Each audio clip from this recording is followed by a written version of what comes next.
Hello and welcome to the One Life Church devotional series where we cover the entire Bible in 20 months. Well, today's chapters are Isaiah 6 and 7. And in both these chapters, Isaiah marks his prophecy by a king of Israel. So he says in chapter 6 verse 1, in the year that King Uzziah died.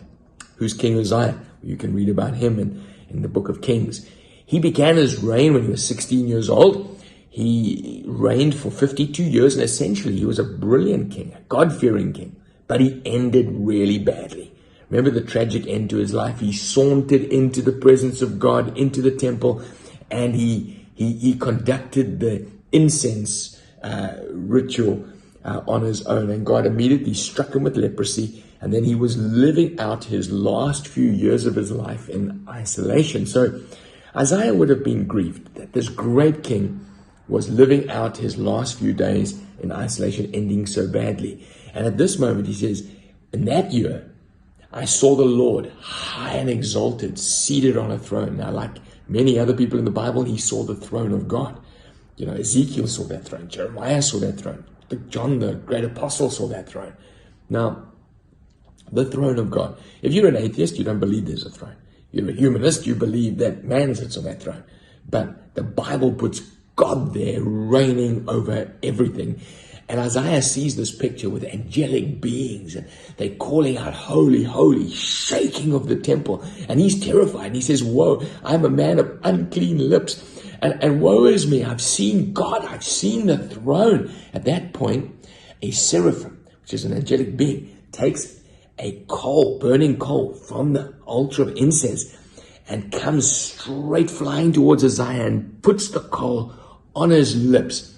And he says, see, this has touched your lips. Your guilt is taken away. Your sin is atoned for. Incredible that this picture takes place when Uzziah, who treated God's presence flippantly, dies.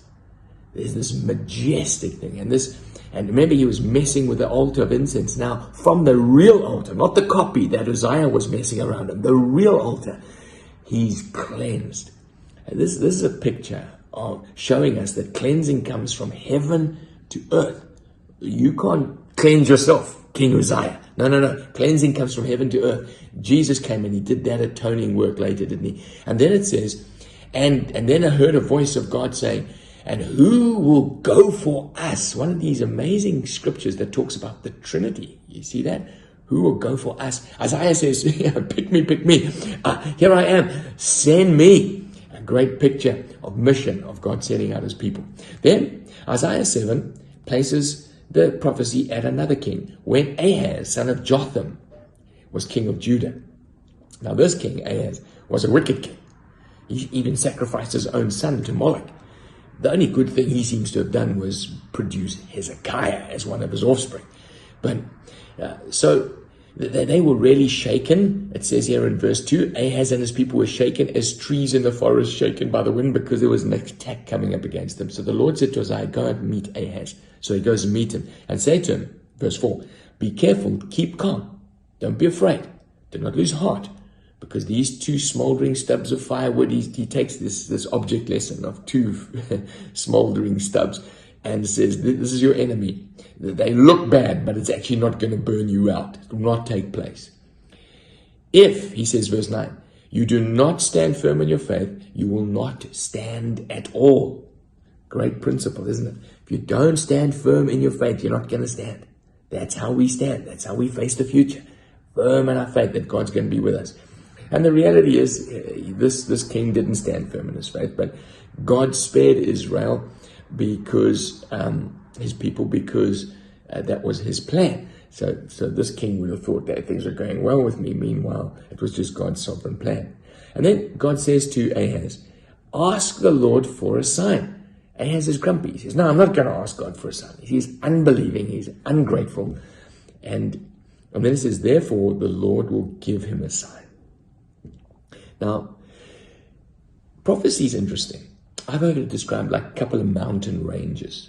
You don't know where the foreground or background is. I mean, when I look out from my house back in KZN, we can see the Drakensberg, the Lowerberg. You can't really tell.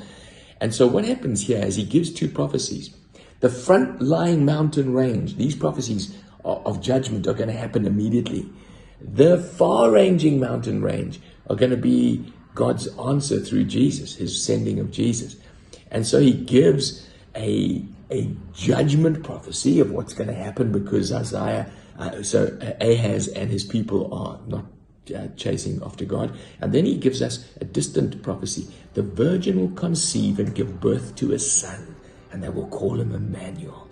God says, I'm going to replace you, wicked king, with a good one. And this is how it's going to happen. A virgin is going to give birth to a son. Isn't this the most incredible prophecy of all time? Speaking about Jesus, mentioning his name. And we know it was fulfilled years and years later. God bless you.